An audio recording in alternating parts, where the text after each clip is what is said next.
سورہ العصر کے بارے میں امام شافعی رحمہ اللہ نے فرمایا کہ اگر یہ سورت اکیلی نازل ہو جاتی تو کافی تھی انسان کی گائیڈنس کے لیے.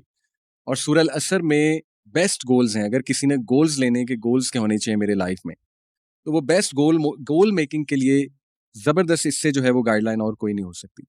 میں آپ کے سامنے رکھتا ہوں. اعوذ باللہ من الشیطان الرجیم, بسم اللہ الرحمن الرحیم. والعصر, زمانے کی قسم, ان الانسان لفی خسر, تمام کے تمام انسان خسارے میں ہیں, تمام انسانیت خسارے میں ہے. مین کائنڈ از ان لاس الا الذین آمنوا, the first goal, except those who believe. تو ثابت یہ ہوا کہ جو پہلا گول ہمیں نظر آ رہا ہے وہ ہے بلیف, اور وہ ہے ایمان. ایمان کیا ہے؟ ایمان کم کیسے ہوتا ہے؟ ایمان بڑھتا کیسے ہے؟ کس طرح سے میں ایمان والا بن سکتا ہوں؟ ایمان کے بینیفٹس کیا ہیں؟ ایمان کا امپیکٹ کیا ہے میری لائف میں؟ ٹھیک ہے نا, یہ بہت بڑا ٹاپک ہے, اور اس پہ انشاءاللہ میں ایک پراپر سورہ العصر پہ پراپر بھی انشاءاللہ کروں گا پورا ایک lecture. But in short the first one is ایمان. دیکھیں, یہی coming back to the same discussion کہ جب ایمان والے انشاءاللہ ہوں گے, ہمارے بچوں میں وہ ایمان ہوگا, وہ جذبہ ہوگا امت کو لے کے, دین کو لے کے, تو پھر حالات بہت مختلف ہوں گے. پھر انشاءاللہ وہ مسلم ہیروز ضرور پیدا ہوں گے جو تاریخ میں بھی دیکھنے کو ملے ہیں. So all of us need to chalk out a plan کہ اپنے ایمان کو محفوظ کیسے کرنا ہے, بلڈ کیسے کرنا ہے. اور it all starts by actually reading کہ ایمان ہے کیا, ایمان کے تقاضے کیا ہیں. تو this is the first goal. یعنی آپ نے جو اپنی روٹین بنانی ہے وہ اس طرح سے ڈیزائن کریں کہ اس میں ایمان کو بڑھانے والے اعمال ہوں, نہ کہ ایمان کو کم کرنے والے اعمال. فار ایگزامپل, ایسی کتابیں پڑھی جا سکتی ہیں روٹین میں جو ایمان کو بوسٹ کرنے والی ہیں. اللہ رب العالمین کے بارے میں پڑھیں, آپ کا ایمان بوسٹ ہوگا کہ who is اللہ, سبحان اللہ. جب آپ قرآن کی آیات, قرآن سے زیادہ اور کیا آپ کو چاہیے ایمان بوسٹ کرنے کے لیے؟ قرآن کی آیات ایمان بوسٹ کرتی ہیں انسان کا ایمان بوسٹ ہوتا ہے آخرت کو لے کے, انسان کا ایمان بوسٹ ہوتا ہے اکاؤنٹیبلٹی کو لے کے. نماز ایمان کو بوسٹ کرنے والی ایکٹیویٹی ہے. اسی طرح کوئی موٹیویشنل ایمان بوسٹر لیکچر یا ریمائنڈر سن کے ایمان بوسٹ ہوتا ہے. تو کوشش کریں کہ اپنے دن کا بھی آغاز اور دن کا اختتام یہ دونوں ایمان بوسٹنگ چیزوں سے کریں. دن کا آغاز بھی اور دن کا اختتام بھی ایمان بوسٹنگ چیزوں کے ساتھ کریں. نمبر 2 گول, اور یہ بھی یاد رکھیں کہ وہ چیزیں جو ایمان کو ڈیمیج کرنے والی ہیں وہ اوائڈ کرنی پڑیں گی. اور سر فہرست ان چیزوں میں میوزک لٹرلی ایمان کو ڈیمیج کرتا ہے.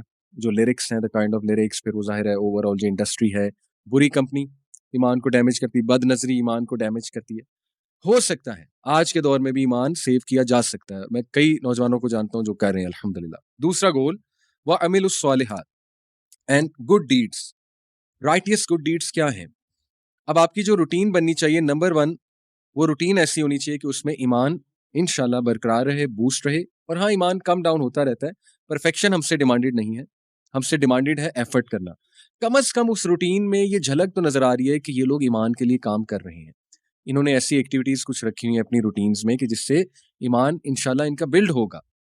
اور پھر عمل صالح, آپ کی روٹین میں عمل صالح میکسیمم ہونی چاہیے, جن میں نماز ہے, نماز عمل صالح ہے, وقت پہ نماز پڑھنا.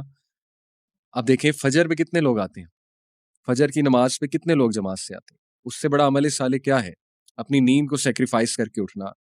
یہ ایک جیسچر ہے کہ ہم اللہ سے محبت کرتے ہیں, فجر کی نماز پڑھنا. اور یہ آپ کے ایمان کی دلیل ہے. وہی بندہ آ جاتا ہے نا مسجد تک جس میں کچھ ایمان ہے, ظاہر ہے جو اللہ سے محبت کرتا ہے وہی آتا ہے نا. تو گڈ ڈیڈز میں سر فہرست باجماعت نماز مین کے لیے, اور وقت پہ نماز اوور آل بوتھ جینڈرز کے لیے. اس میں پھر ذکر اذکار ہیں گڈ ڈیڈز میں. اس میں گھر والوں کے کام آنا ہے, اس میں معاشرے میں کسی کا ہاتھ بٹانا, وہ گڈ ڈیڈز ہیں. اس میں چیریٹی ہے, تو پوری لسٹ ہے گڈ ڈیڈز کی. تو ان گڈ ڈیڈز کو اپنی زندگی میں لے کر آنا, اور اگین ایفرٹ کرنا. Perfection then again benchmark top کا ہی ہونا چاہیے, بینچ مارک کو ہی فالو کرنا چاہیے, لیکن جتنا انشاءاللہ اپنی استطاعت کے مطابق ریگولرلی کنسسٹنٹلی اچھے اعمال کر لیے جائیں تو وہ زیادہ بہتر ہے. چاہے وہ کم ہو لیکن کنسسٹنٹ ہو. اصل بات تسلسل کی ہے. اور کئی ایسے نیک اعمال کی آپ کو لسٹ مل جائے گی جو ٹائم بہت کم لیتے ہیں لیکن ان کا ریوارڈ بہت زیادہ ہے. جیسے اللہ کے نبی صلی اللہ علیہ وسلم نے فرمایا 100 بار سبحان اللہ و بحمدہ کہنا, اس سے چاہے آپ کے سمندر کی جھاگ کے برابر بھی گناہ وہ معاف ہو جاتے ہیں. لیکن کانشیسلی کہنا, یعنی کہ ترجمے پہ غور کرتے ہوئے, اور اٹینٹیولی کہنا. استغفار 100 ٹائم استغفار کتنا ٹائم لیتا ہے؟ بہت کم, مے بی 3-4 منٹس. لیکن اس کا آؤٹ کم رزق بڑھتا ہے, اللہ تعالیٰ آپ کی مشکلیں آسان کرے گا, اللہ تعالیٰ آپ کو مصیبتوں سے نجات دے گا. تو ایسے اعمال ڈھونڈیں, ایفیشنسی کی طرف آئیں جو کرنے میں ٹائم کنزیومنگ شاید اتنا ٹائم نہیں لیتے لیکن ریوارڈ بہت زیادہ ان کا. Smart working, right? چلتے پھرتے ذکر از اے گریٹ ڈیڈ، بہت اچھا عمل ہے. اور سب سے احسن عمل میں جو لسٹ میں ٹاپ پہ آتا ہے نماز کے ساتھ، وہ ماں باپ کے ساتھ اس نے سلوکی.